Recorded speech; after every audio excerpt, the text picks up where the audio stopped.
Hello and welcome to a brand new episode of Black, White, and Red All Over. I'm Victor Danders, the hardest working man in comics. I'm Ryan Seymour. Jesus Christ. Been so busy moving stuff. I'm Ryan, King of Comic Town, Columbus, Ohio. Just slightly different address this week.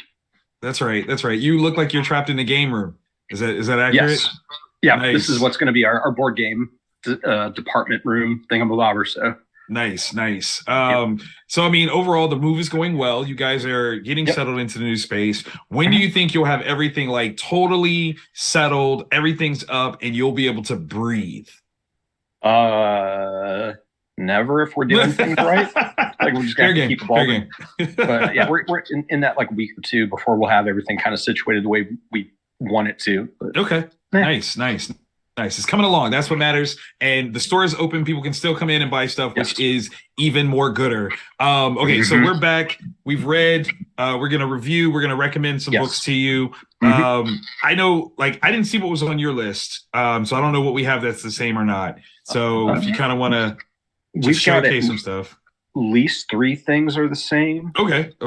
And I'm pretty sure 2 of them are going to be on the acrylic. I can almost guarantee that. Okay. The virtual acrylic. So let's start off with what you got. Let's see what you got. This is what I'm on the fence about. We'll start with my should read. I'm an immense sucker for Jack Kirby. All things Jack Kirby, like his Fourth World stuff, his New God stuff, his Apocalypse, like all that wackadoo stuff. And I'm also a sucker for Tom King. Okay. I'm torn on this book though. Ooh.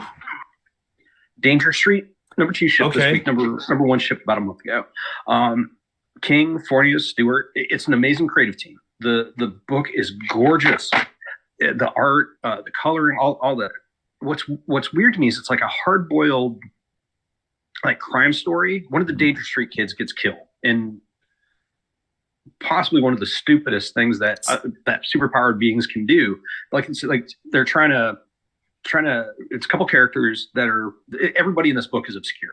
Okay. It's like the only brand name characters show up at the end. And that's Darkseid. So like automatically, like whatever I felt going into it, I'm like, all right, crap. Now I'm in. You're hooked now. Yeah, it's like, damn it, Tom. And it's told like it's a nursery rhyme, like a fairy tale. Like the officer that's trying to do the footwork to find out who killed the kid is referred to as the princess, and there's the ogre who's a television pundit. Wow. And so it's like a couple different things happening at the same time, and when it clicks, it's amazing. Okay. And when it doesn't, I'm like so it's a weird one for me, because the parts that I like, I'm absolutely loving. Because this interaction between Allfather and Darkseid, or Uxas, in this one, that is powerful. Top. Gotcha. Yeah, and then there's some other interactions where I'm just like, okay, and I don't know. It's interesting. I'm not completely sold on it. Okay, but I'm going to keep reading it. Okay, which weird place to be. No. It totally makes sense. I totally get it. I'm gonna take your vibe of something classic, and I'm gonna run with that. The Avengers War Across Time. That looked really cool on the show. Okay, listen. If anybody that's watching is like, you know what, I just want that good old-fashioned Avengers stuff. Like, I just missed that. Here you go, okay? Literally, Paul Levitz is the writer, okay? Yeah. So we're talking a certain aged voice. Alan Davis, again, another long-form creator. Matter of fact, if not for Alan Davis, you wouldn't get Brian Hitch. You wouldn't get Trevor Harrison. Like, Alan Davis set the bar. So that's what this is. But this is amazing because it actually kind of builds off of Avengers 11. So it's a build-off story. And, of course, the key piece to understand of why we're even doing this, Kang, it's all about Kang. They're making sure that the marketplace, the readership, the fandom is accurately saturated with knowledge and information about Kang and how important he can be. Again, it's kind of funny to see like Giant Man and Wasp are key figures in this as well. For whatever reason, it didn't even click. Like Ant-Man and the Wasp is the movie where Kang is going to show up. Clearly, they're going to be featured in this pretty predominantly as well. So this one is a fun, just sort of retro adventure, man. This is a multi-part though. This is not a one shot. But this is like right after the Avengers have apparently fought a robot version of Spider-Man that Kang had sent after them. And Kang has more machinations at play that are gonna reveal themselves, and it's kind of cool. It's very, very cool. I really enjoyed this. Like for an old school vibe, it was perfect. It was perfect. It was old school without being racist, which is hard. You know, when you go from a certain point of view, it's really hard. It does tiptoe towards misogyny just a little bit, but it's not terrible. But yeah, definitely if you miss that old school Avengers style, this is it. Yeah, that's the way to go. And coming off of that, the trailer getting released. Yes. Oh my gosh. Kang. That high kick that he brings. Woo. Yeah.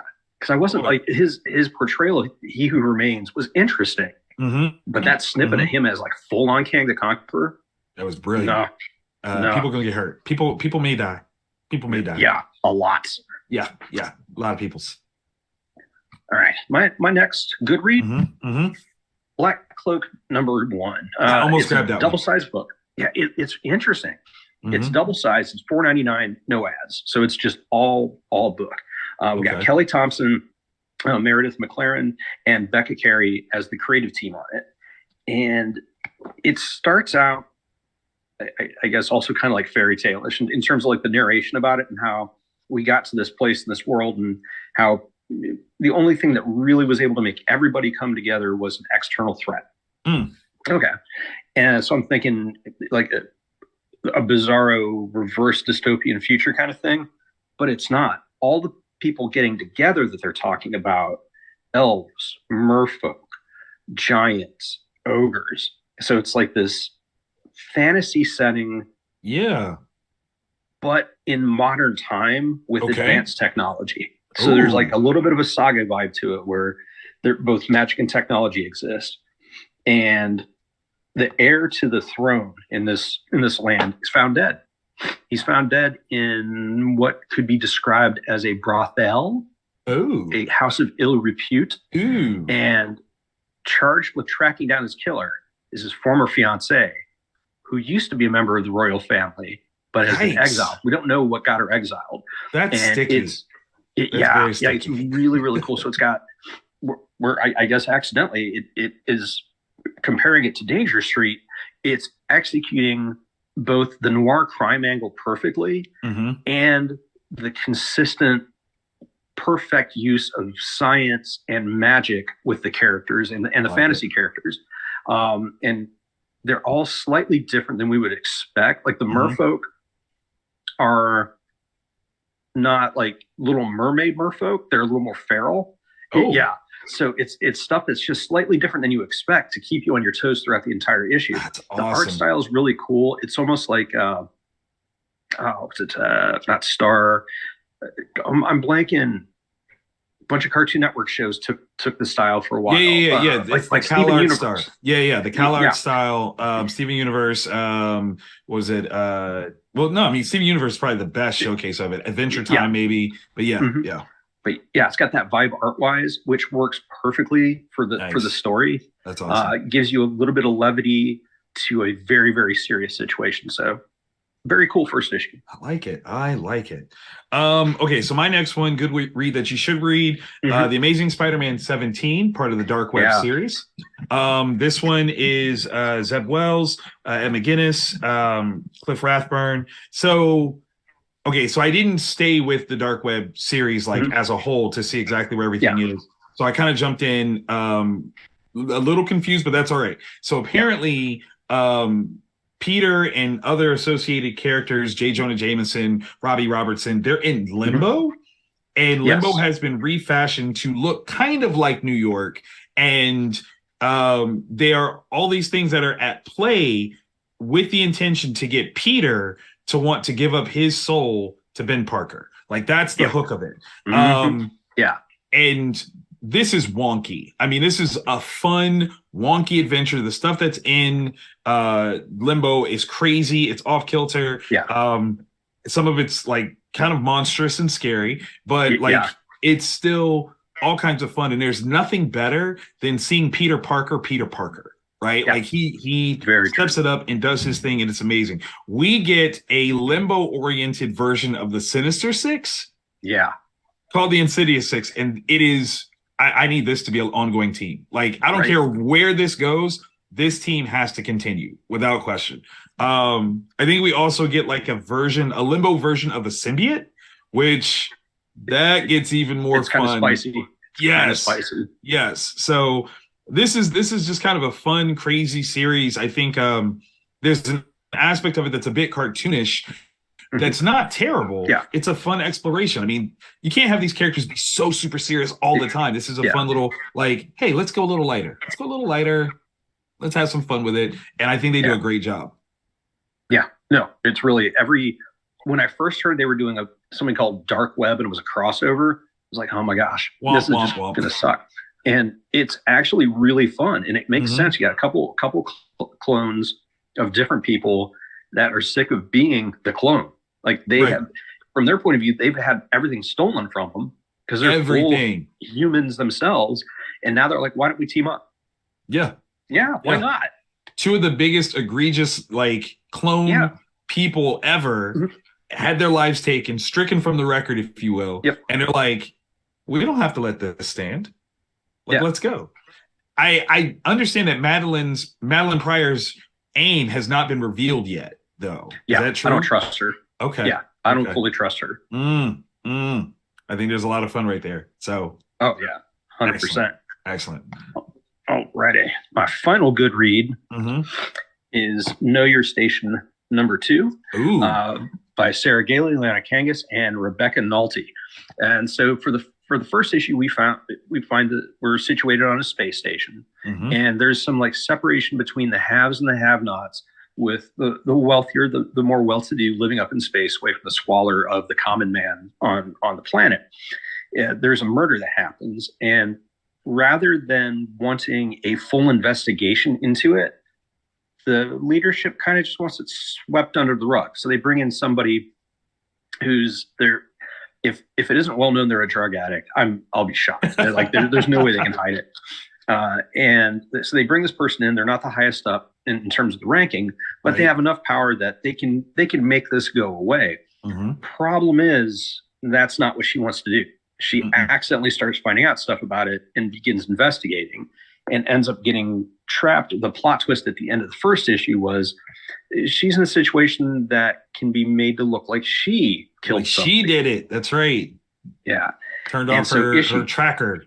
That'll come back to haunt you every time. Oh, it gets worse for her because she tries to cover it up, which, much like when my children try to cover up jacking something up in my house, it's worse.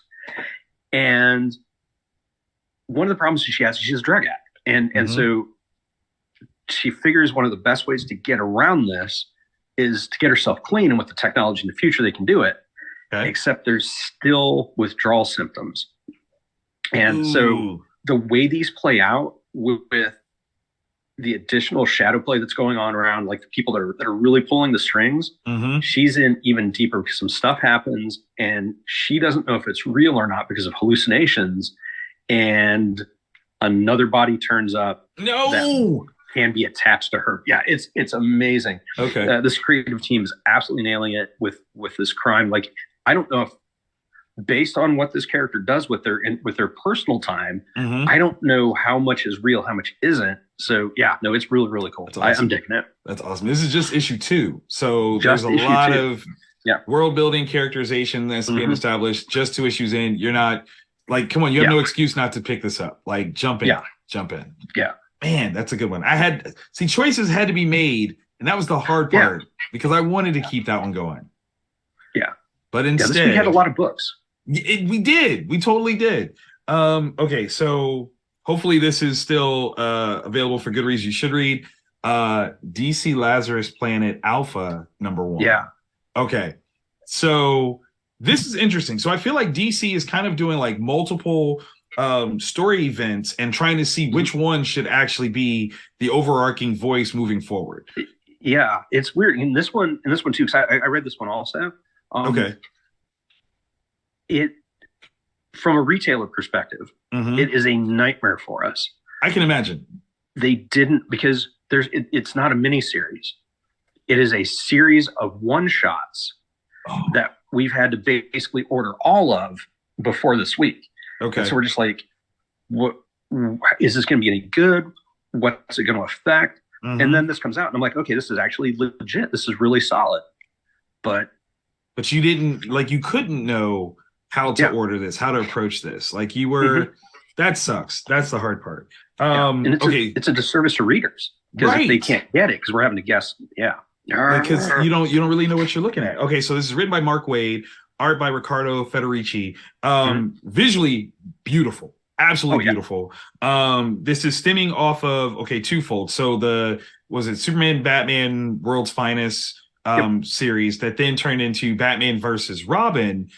This is carrying over from all of that. And so the demon devil Nezha, I think that's how you say it, Nezha? I think, Nezha? Okay. Yeah. I try not to pronounce it right, because I don't want to accidentally find out he's real. Because then he shows up and he's like, did you call me? You're like, no, I didn't.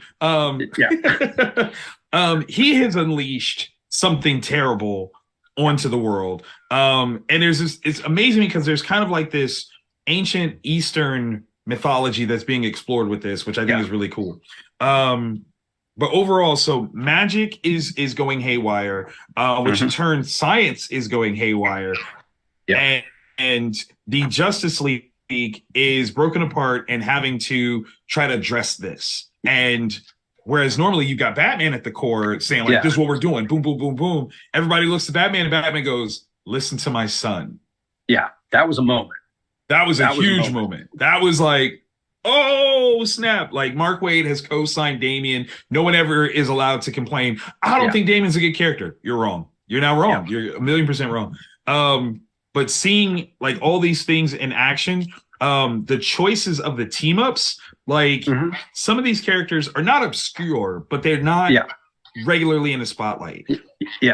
I'm not gonna lie, like, reading this made me question, okay, if there is such a thing as Batgirls or Birds of Prey that feature the female Bat family, why is there not one for the Superman family? Because if you take Power Girl and Supergirl and put them on a team, what doesn't move?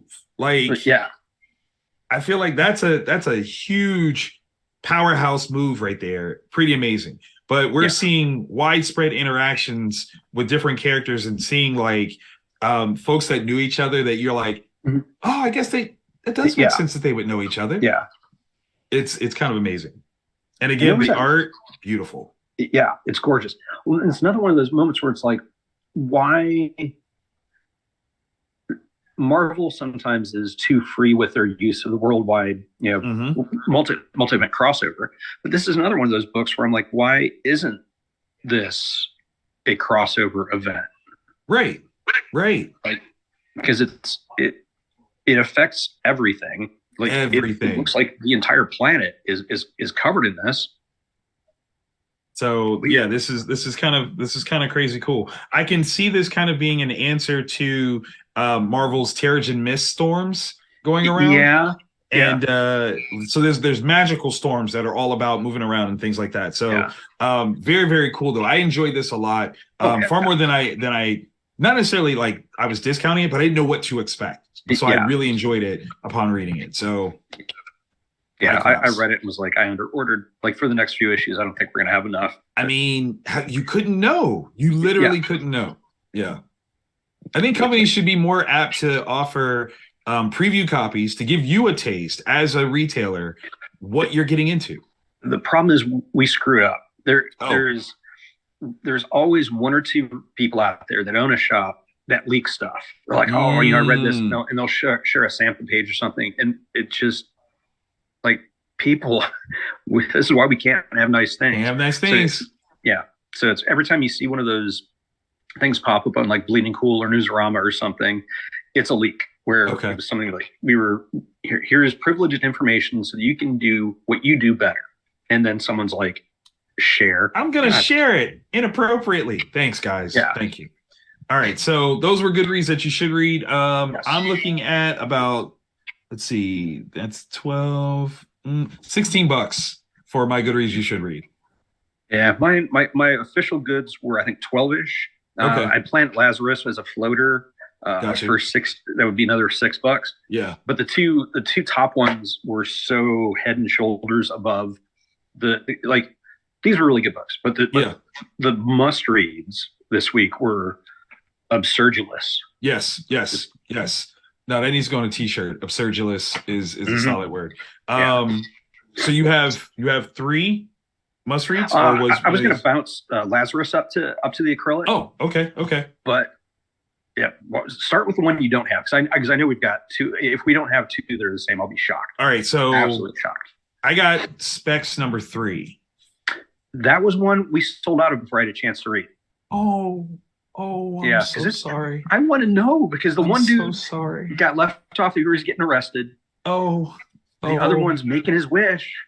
Big shout out to David Booher, the writer, Chris Sheehan, the illustrator, Roman Stevens colors, and Jim Campbell letters. It gets real. Okay, does it? The racist tones of the townspeople. You hate them. You hate every single last one of them.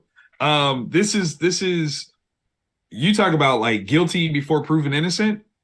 All the way, and we now get this. This goes to that place. I feel so bad that you didn't get to read this because the creep factor ratchets up. Like it's high. Oh man, does this hit a threshold where this instantly is now a Ryan book? Absolutely a Ryan book. We find out a little taste of the origin of the Specs. We see a little history of other folks that have used it.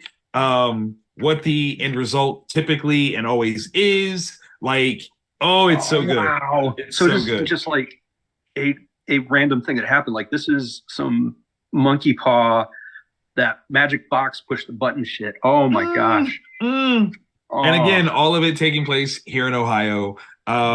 It sings like there's some colorful stuff that's happening here. Super dark. This one's a quick read though. Like I think the other ones had a little bit more character interaction, talking a lot of stuff, but this is a bit of lone wolf action that's happening here.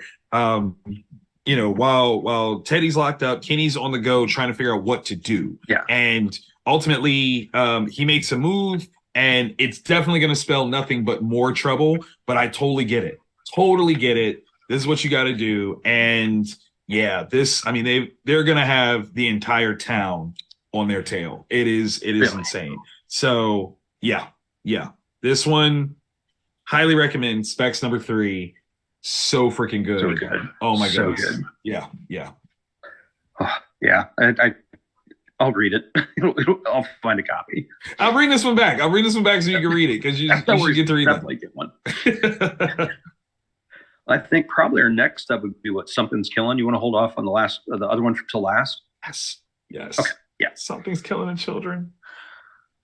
Oh my God. James Tynion IV, Werther Deladera, Miguel Muerto, number 28. Okay. Like, and we were just talking about how you got that like textbook piece that was like a little superfluous to what, you wanted. But then we come back to the meat and potatoes.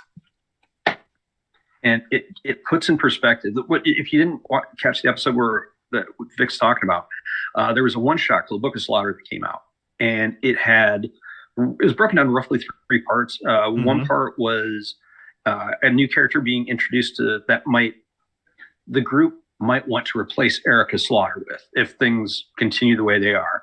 The middle part was kind of like an actual history of the order, and then the final one was us finding out just exactly how far out of the norm Erica is and what she does and how well she does it.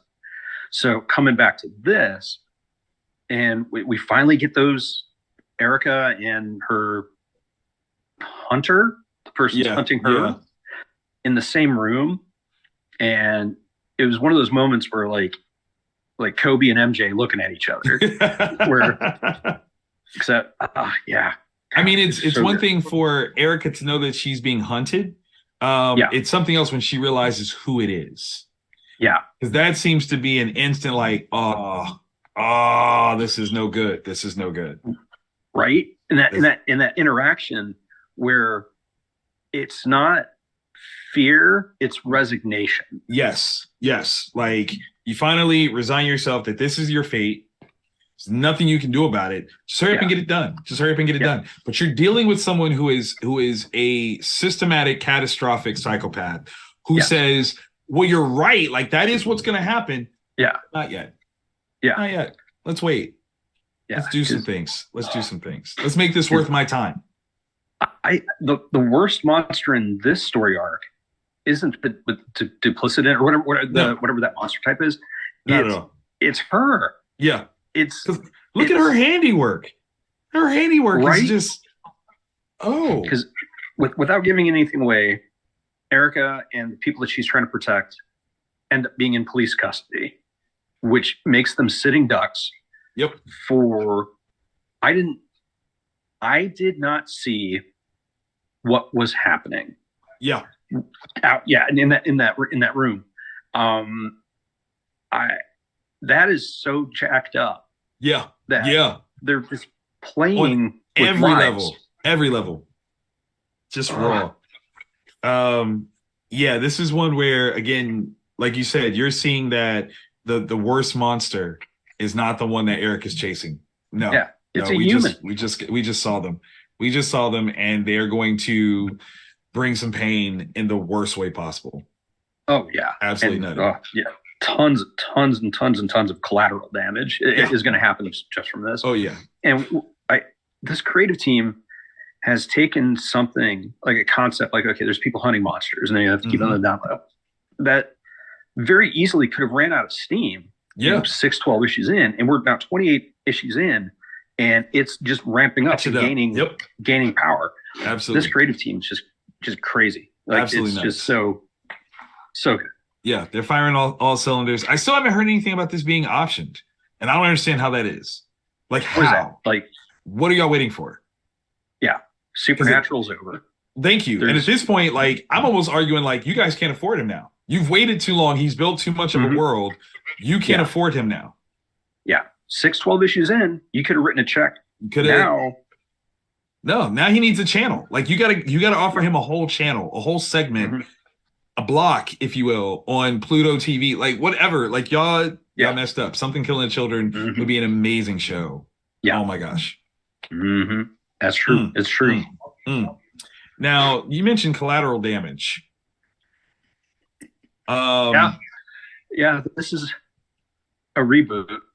Yes. But like it says in the opening, you don't often see a creator-owned franchise get rebooted by the same creator. Right. And the creators on this, we have Mark Miller, the incomparable Mr. Mark Miller, doing the writing, and this is his baby. Jorge Jimenez doing the art, and the book is Nemesis Reloaded. Okay. He makes many great points in this intro. How Nemesis, okay, 4-issue miniseries. Yeah. Just a play on what if Batman was a bad guy, right? Yeah. Like that's the core concept. If Batman and all his resources was the bad guy, what would that look like, right? Yeah. Him and Steve McNiven broke their foot off in that series. Yeah.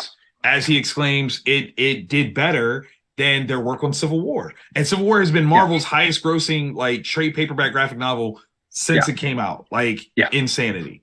Nemesis is better. So for him to come back this time without Steve, but still bringing one of the literal best creators in the business right now, and daring to tell us like, hey, everything that we thought we knew, nah. Yeah, this is a reboot. We're gonna start all over. We're gonna keep some things, but we're gonna try it a different way. Which I wonder if is part of the reboot, like going back and say, you know what, if I was to do it again, I would do it differently, or are we getting a little bit of fine tuning for this character fitting into the Millerverse? That's what it is. Yeah, I think that's exactly what it is. Because we know like he's got a huge crossover coming with all of these characters dropping this summer. So this is a huge opportunity to kind of bring everything together. Nemesis is a quintessential bastard. Okay. Yes. His level of evil, Joker, sit down. You're not ready. Yeah. Dr. Doom, maybe y'all were in class together. Maybe. But this is brutal. I mean, from consolidating the gangs, the criminals into one group, and how that happens. What? Right. Like what? It's the flair, it's the panache. Like you can bend people to your will with enough power and enough money. Right. But like he chose to just mess with them at first. Right. Just because he could. I'm bending you to my will with opportunity. What? Yeah. Right? What? Absolutely ridiculous. Is there like a dream board somewhere at Mark's house? Because like the stuff that Nemesis does is so over the top. Yes. That like is there a hat with like Mad Libs written in it? You just like, gotta throw it like libs. Does he just randomly talk to people like, what would be the most messed up thing anyone could do? Write it down and put it in his hat. And he just makes it work. Because even civilians can get it, right? Like, right. Granted, these are rich upper crust, whatever, but like he doesn't mind killing everybody. Oh yeah. No one is off limits. I have to admit the intro to the chief of police, that was dynamic. That was a very dynamic intro. And oh my God, like there's something about the framework of what Nemesis is now offering to everyone. Okay. He's specifically targeting a city, and the city has been under siege. Crime has risen. They're trying to elect somebody new to change things. And Nemesis is like, I don't appreciate your tone. Okay. You're talking to me all wrong. We're going to fix that. Except I'm going to make it so that the people fix it. Yeah. And arguably the most violent offering I have ever seen in a comic book. Ever. It's so messed up. Yeah. Because you're creating an environment where neither side can trust each other. Every call, every interaction is a chance to either die or get killed. Like it's just yes. I had to do the math on it based on the investment amount. What is the total number of potential victims? 10,000. 10,000 potential victims. The collateral damage off of that. How are they going to react? The potential victims, how are they going to react once it starts? Because it's gonna start. And how terrible. How absolutely terrible. Oh my gosh. And what better way to create chaos? Like, even if this isn't Nemesis, like it on face value, Nemesis, like, we're gonna make things more friendly for us criminals. And this is it's an amazing, crazy way to do it. But what if there's more to it? Like this character, of course there is a straightforward. There's like a plan within a plan, and we're only at the edge of it right now. Yes. And oh my gosh, that was crazy. And the fact I'm gonna have to do some digging on the internet, but it looked like Nemesis was streaming it live to Instagram. Yes, he was. Is there a secret Nemesis Instagram account? Of course there is. And I'm hoping that I can find it so I can join it, so I can be a part of this. Not participating. I just want to watch. I just want to watch. Let me clarify. I just want to watch. Because what it is, I'm actually surprised that we're almost 24 hours in and we haven't seen something on the internets about it, because it is so crazy over the top, making Joker look like a sophomore in high school, like writing edgelord stuff. Come on, man, he totally is. Like, Dear Diary, I wish I could do this. Like, absolutely nutty. And I mean, the timing of it, like, this has got to be something that's been brewing over the last at least 2 years. Yeah, and how topical. So, and that was us tap dancing around a lot of plot points, a lot. Yeah. We literally have to dance. I tweeted Mark when I got to the end of reading it for the first time, and that's all I can say is yeah. Like you didn't see that coming. You didn't see that coming at all. Yeah. Absolutely amazing. What I thought was going to happen was from that vantage point, a certain thing was going to get fired off, and instead it was like, no, I'm going to go live on Instagram. Yeah. Let me tell y'all what's going on. What? Right? Yeah, this is about to be an adventure. Mark is killing it right now. I mean, we just wrapped up Magic Order Volume 3. Volume 2 or Volume 4 comes out like almost immediately. Yeah, so, next week is from his stuff. Next week is Nightclub 2. Yes, and I think Magic Order is the following week. Come on, man. This is a Miller world, and we're all just living in it. So I love it. This is this definitely book of the week. Absolutely insane. He described what he thinks that Jorge was doing every time he got a page description, and it was absolutely spot on. So read this one, you'll dig it. It's freaking amazing.